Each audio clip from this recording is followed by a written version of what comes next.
خوف ایک ایسی چیز ہے جس کی وجہ سے انسان کا سارا کاروبار ٹھپ ہو کے رہ جاتا ہے۔ دیکھ رہے ہیں نا بھی، ہو گئے نا کاروبار ٹھپ سارے کے سارے۔ خوف ایک ایسی چیز ہے، سارا کاروبار ٹھپ ہو جاتا ہے، معیشت بھی اس میں آ جاتی ہے، تجارت بھی اس میں آ جاتی ہے، زراعت بھی اس کی زد میں آ کے اپنا مقام ہر چیز کھو بیٹھتی ہے۔ یہ جنگ کا موقع ہوتا ہے، ڈرتے ہیں کہیں سے گولہ باری نہ ہو جائے، کہیں سے ہوائی حملہ نہ ہو جائے، سارے لوگوں کا دھیان اسی کی طرف ہوتا ہے کہیں سے دشمن حملہ نہ کر دے۔ اس طرح خوف طاری ہو جاتا ہے۔ اس خوف طاری ہونے کی وجہ سے ملکی معیشت بھی تباہ ہو جاتی ہے، انسان کا امن سکون ختم ہو جاتا ہے، انسان کا سارا کاروبار برباد ہو جاتا ہے۔ اللہ کریم فرماتے ہیں کائنات کے لوگوں وَلَنَبْلُوَنَّكُمْ بِشَيْءٍ مِّنَ الْخَوْفِ، ہم تمہیں آزمائیں گے، ضرور آزمائیں گے اس چیز میں کہ تم پہ خوف طاری کر دیں گے۔ اور دوسرے نمبر پہ فرمایا وَالْجُوعِ، بھوک کے ذریعے آزمائیں گے، انسان کو بھوکا رکھ کے آزمائیں گے۔ کیا مطلب ہے؟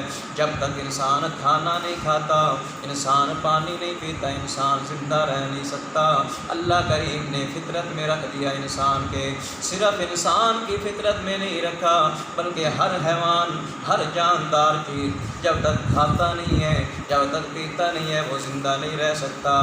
اللہ کا قرآن کہتا ہے کہ انبیاء کی بڑی اونچی ذات ہوتی ہے، بڑی ہستیاں ہوتی ہیں انبیاء کی، مگر اللہ کا قرآن کہتا ہے کہ ہم انبیاء کو بھی ایسا جسم عطا نہیں کرتے کہ ان کو کھانے کی ضرورت نہیں ہوتی۔ میرے بڑے پیارے لوگ انبیاء کی جماعت ہے، مگر میں اللہ کریم نے ان کی فطرت میں بھی یہ چیز رکھ دی ہے، ان کا جسم بھی ایسا بنا دیا ہے کہ انہیں بھی کھانے کی حاجت ہوتی ہے، وہ بھی کھانے کے بغیر بے قرار ہو جاتے ہیں۔ غزوہ خندق کا موقع ہے، میرے آقا علیہ الصلوۃ والسلام نے اپنے پیٹ پہ پتھر باندھ کے گزارا کیا ہے۔ صحابہ کرام فرماتے ہیں ہم نے اپنے محبوب پیغمبر کو بھوک کی وجہ سے بے قرار ہوتے ہوئے دیکھا ہے، صرف نبی نہیں ہے بلکہ امام الانبیاء ہے، بھوک کی وجہ سے بے قرار ہو رہے ہیں۔ اور صحابہ فرماتے ہیں بھوک کا اتنا غلبہ ہو جاتا تھا میرے آقا زمین پہ سیدھا بیٹھ نہیں سکتے تھے بلکہ پتھروں کے ساتھ ٹیک لگانا پڑتی تھی،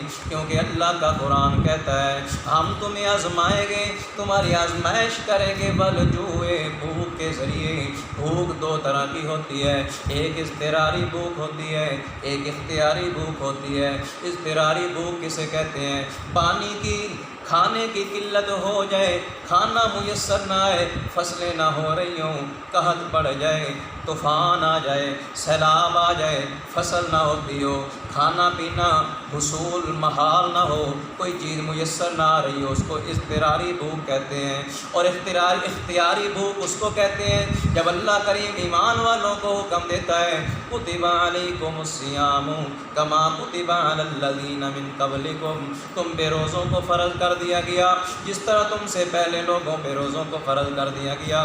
اللہ کریم نے ایمان والوں کو حکم دے دیا کہ کھانا چھوڑ دو، پینا چھوڑ دو۔ انسان اپنے اختیار کے ذریعے کھانا چھوڑ کے اللہ کی دی ہوئی ازمائش پہ پورا اترتا ہے، اس کو اختیاری بھوک کہتے ہیں۔ مگر جب قحط پڑ جاتا ہے، کھانا پینا میسر نہیں آتا، اس کو اضطراری بھوک کہتے ہیں۔ اللہ فرماتے ہیں اختیاری بھوک ہو یا اضطراری بھوک ہو والجوع، ہم تمہیں ضرور آزمائیں گے۔ اور پھر فرمایا وَنَقْصٍ مِّنَ الْأَمْوَالِ وَالْأَنفُسِ وَالثَّمَرَاتِ، فرمایا ہم تمہیں آزمائیں گے، تمہارے مال کو نقصان پہنچا کے، تمہاری جان کو نقصان پہنچا کے۔ انسان کی زندگی کی معیشت انہی دو چیزوں پہ چلتی ہے، انسان کی افرادی قوت ہو، جسم کی طاقت ہو تو انسان کاروبار کر سکتا ہے، پاس مال ہو تو انسان کاروبار کر سکتا ہے۔ انسان کے پاس جسمانی طاقت بھی نہ ہو، مال و دولت بھی نہ ہو، انسان کاروبار نہیں کر سکتا۔ اللہ فرماتے ہیں وَنَقْصٍ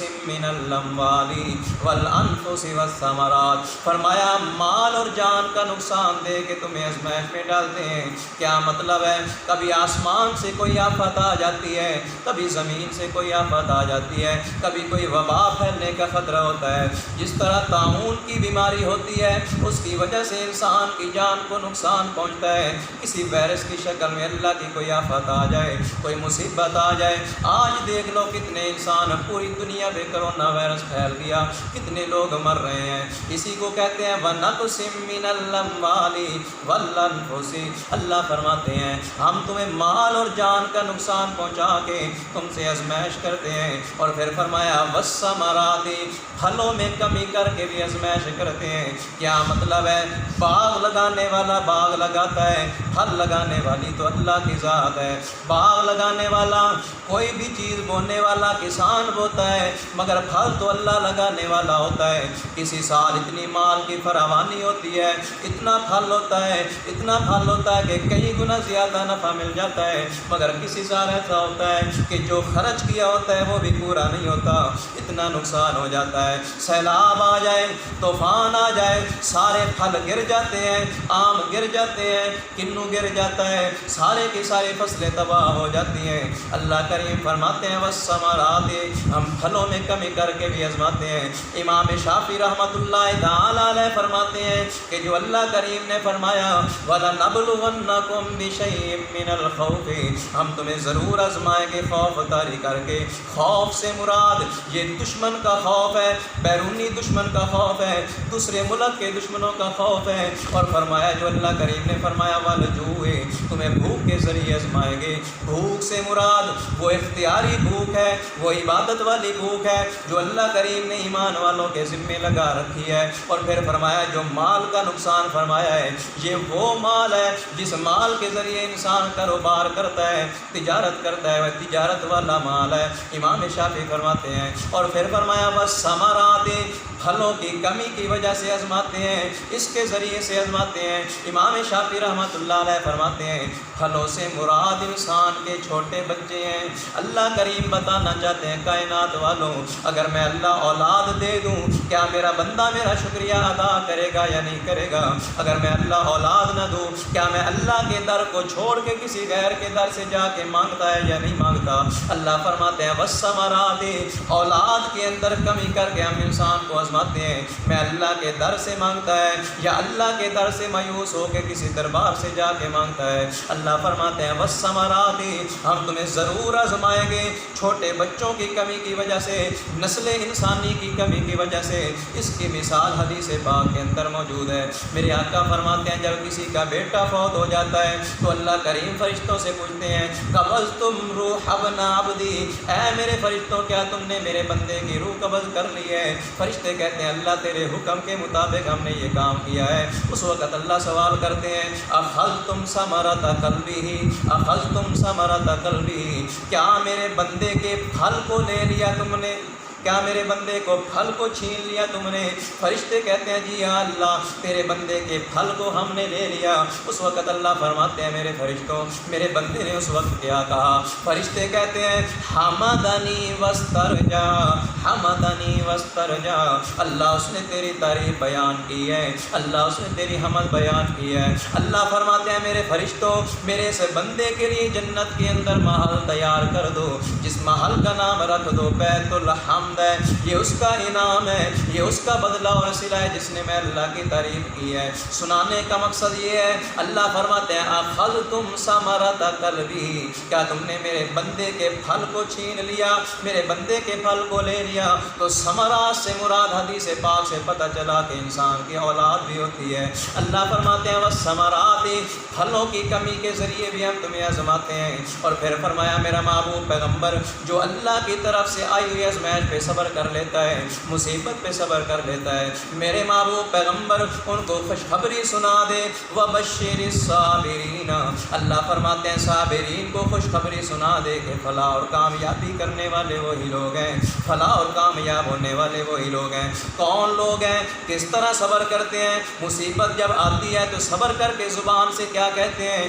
اللہ کا قرآن کہتا ہے الذین اذا اصابتہم مصیبہ قالوا انا للہ و انا الیہ راجعون. اللہ فرماتے ہیں یہ وہ لوگ ہیں جن کو خوشخبری سنائی جا رہی ہے، جب ان پہ مصیبت آتی ہے اس وقت قالو یہ کہتے ہیں انا للہ و انا الیہ راجعون، بے شک ہم اللہ کے لیے ہیں اور بے شک اسی کی طرف لوٹ کے جانا ہے۔ کیا مطلب ہے؟ جو کچھ بھی اللہ نے عطا کیا اسی کا ہے، ہم تو مال اس کے مالک، اللہ نے مجازی مالک ہمیں بنا دیا، اور جو اللہ حقیقی مالک ہے ہر چیز کا، جو مال و دولت کا حقیقی مالک بھی اللہ کی ذات ہے۔ اللہ کے قرآن کا دوسرا مقام فرمایا للہ ما فی السماوات و ما فی الارض، زمین و آسمان کی ہر چیز عطا کرنے والی اللہ کی ذات ہے۔